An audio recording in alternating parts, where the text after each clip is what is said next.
రవాణా మరియు రహదారి భవనాల శాఖ గత పాలకుల నిర్లక్ష్యం వలన మరియు నిర్వహణ లోపం వలన రాష్ట్ర రహదారులు అధ్వానంగా తయారవడంతో పాటు ఉన్న మౌలిక సదుపాయాల పురోగతి కూడా కొన్ని సంవత్సరాలు వెనుకకు మరలింది.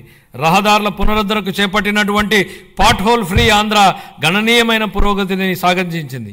మరమ్మతులు చేపట్టిన 20,059 కిలోమీటర్లలో 17,605 కిలోమీటర్ల మేర రహదారి పనులు కేవలం 3 నెలల వ్యవధిలో పూర్తి చేయడం జరిగింది. అదనంగా జిల్లా ప్రధాన కేంద్రాల నుండి మండల ప్రధాన కేంద్రాల వరకు మరియు వాటిని ఆనుకుని ఉన్న మండల ప్రధాన కేంద్రాల మధ్య 2 వరుసల రహదారి అనుసంధాన పనులు చేపడుతున్నాం.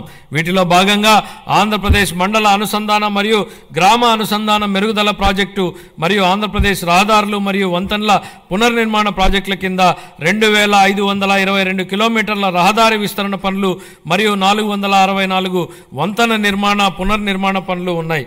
25-26 ఆర్థిక సంవత్సరానికి రవాణా రహదారులు మరియు భవనాల శాఖకు 8,785 కోట్ల రూపాయలను కేటాయింపును ప్రతిపాదిస్తున్నాం.